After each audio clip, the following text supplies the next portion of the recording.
Welcome to the Lady Landlords podcast, where we empower women to gain financial freedom through real estate investing. I'm your host, Becky Nova, founder of Lady Landlords.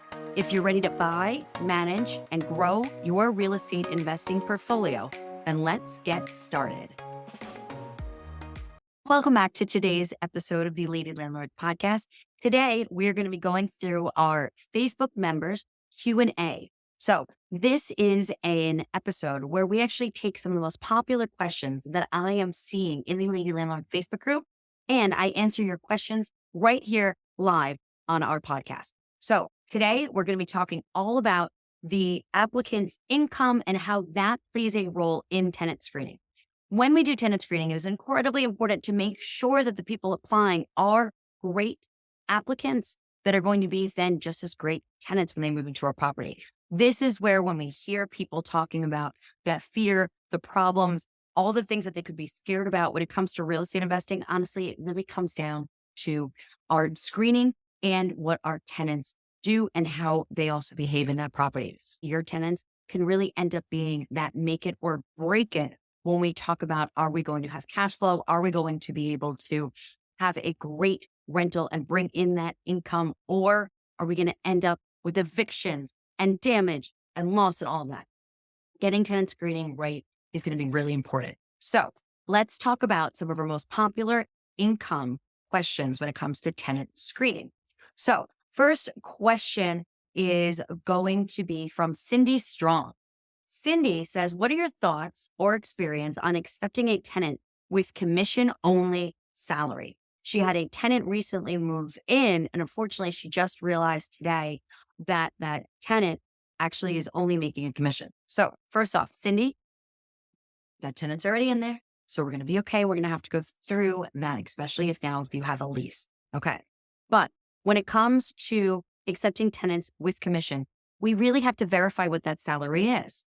Okay. We need to know what that looks like and what that picture is, not just, hey, they had a great month, or maybe January, February, March are great, but now all of a sudden the rest of the year is going to be really slow and it's going to take a dip, right?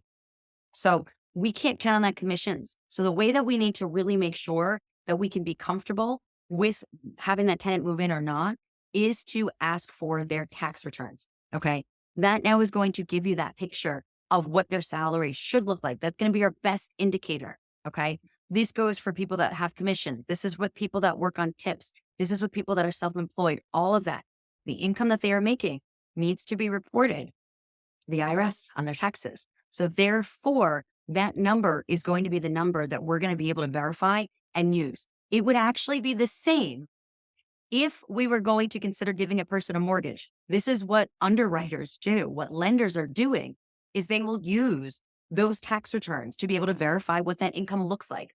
So if somebody doesn't necessarily have that W-2, which by the way, still goes to your tax returns, but if there's not a W-2, that's exactly where a person is going to verify what that 1099 income looks like, or if people are getting other types of income coming in. It could be alimony, child support, any of that.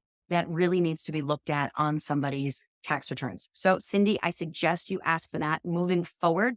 This tenant's already moved in. So do make sure to kind of be aware of that as we continue to move forward with our tenant screening. All right. Next question that was written in about incomes for tenant screening is Bree Bollier.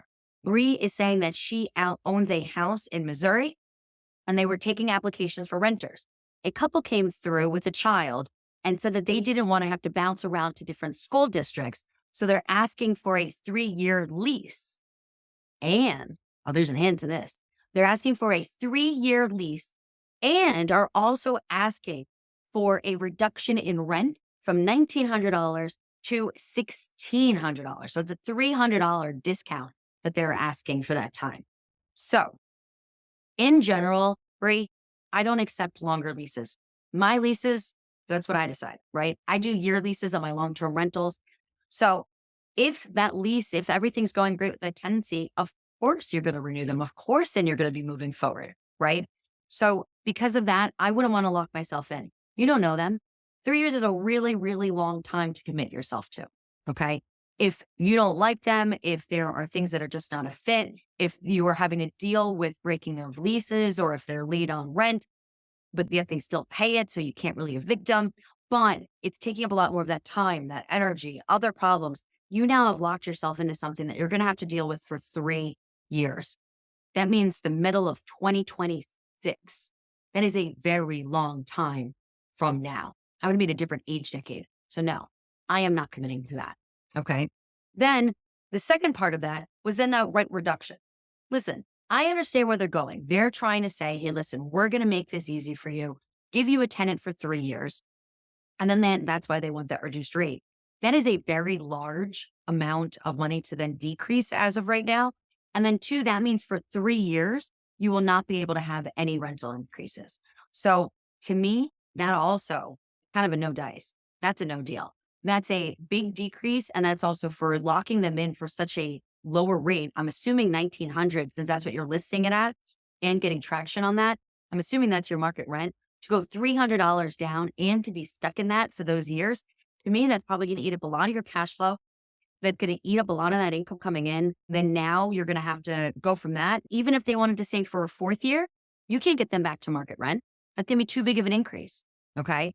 So at that point, then you're going to end up what? Moving it to 1650, 1700 after 3 years. Now, that's not a fit for me. So unfortunately, I would explain to them, nope, I do my year leases. And then also I always tell my tenants up front what their rental increase will be moving forward. That's actually in my lease, is to really have that there. So I would recommend going that route. But unfortunately, Brie, I don't think that would be a fit for me. See what you can negotiate from there, though. All right. Next up, we have a question from Wendy Perilli. Wendy is saying she has an application from a graduate student who will be not working because she's going to be in full-time school. So her parents who are retired and living on their pension and some passive income are willing to co-sign. And she's saying, well, would you rent to them or not? And how are you going to verify that income? So, Wendy, for you, there's two things that you want to consider here.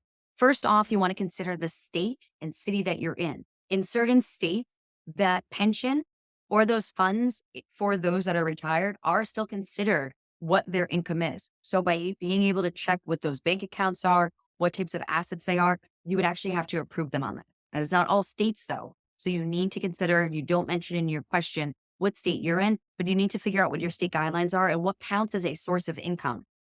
Okay. You mentioned passive income. What does that mean? You need to see if that passive income in your state really qualifies as something that you need to consider as a source of income to pay for those rents. Okay. That is really going to be something that you're going to have to consider if you're going to use a cosigner. I personally have used cosigners. I don't mind it. But that is really then a decision also on you that if you're going to accept a cosigner or not. Once again, you're going to need to check your state guidelines and legalities to figure out if that's something that you are required to accept or if that's something that you as the landlord can really make a decision on. Okay. Otherwise, then once you find out if that is a source of income that you have to accept, then you need to treat the parents just like you would an applicant, right? So you want to still make sure that they meet your DTI requirements, your income verification, all of those different things. You need to make sure would then be exactly the same as you would if they were the tenant themselves. Okay. So then the second part of that is also your decision of what is that number? What are you looking for from an income perspective? Are you accepting 2 times the rent that they would need to have, 3 times the rent? Are you then going to do that on a yearly basis since they are not bringing in an active income as retirees? Those then are the question that you need to have stable. Once again, not just for this tenant, but for all of your tenants. You need to make sure to have that set criteria for everybody that you're holding them all against that same standard. But first, Wendy, it all starts with your state laws. Okay. We'll do one more question here. Rachel Zelaya is saying that she is an applicant for a luxury rental. They make 2 times the rent, but they have bad credit. She says typically she would deny, but the price point is $7,000 a month. She's asking if she should consider asking them for any other additional collateral. To be honest, Rachel, if you already are saying that you would deny them, why are we asking for additional collateral?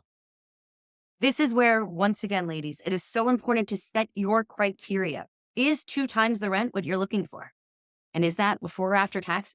You need to have that number standard. Your ad should not be up until you have your rental criteria. Also, you say they have bad credit. Well, what is that bad credit? We need to make sure that we have a number that we are holding all applicants against. This is where we can really get ourselves in trouble with discrimination, with fair housing guidelines, is we need to have that criteria very clear of what you are willing to accept or not. Then that way, Rachel, you can really look at this applicant compared to other applicants and say, yes, this meets my criteria, or no, this does not meet my criteria. My gut feeling based on what you're saying with having the 2 times the rent and bad credit is probably not going to meet your criteria for somebody that's going to be paying $7,000 a month. So go back, make sure, write out what that rental criteria is. Feel free to post it in the Lady Landlords Facebook group so you can get some feedback. Tag me. I'd be happy to support you in that. But let's make sure that we get that really clear. So that way, when you have applicants coming in, you know, really easy. Yes, this is somebody I can accept, or no, it's not. All right. I hope that helps. Ladies, thank you very much for tuning into today's episode where we go through how to make sure to verify income for all of your tenant screening. All right. Before I go, make sure to hit that subscribe button, leave a 5-star review. Tell us how much you're enjoying the Lady Landlords podcast, and don't miss our next episode coming out next Tuesday. Thank you very much, and I'll see you then. Thank you for listening to the Lady Landlords podcast. If you're feeling stuck in your real estate investing journey, visit lady-landlords.com to book a 15-minute orientation call with me and see if you're ready to join our mentorship program. Or you can subscribe to our newsletter and join our Facebook group for exclusive real estate investing tips and offers. Invest with confidence. Become a Lady Landlord today.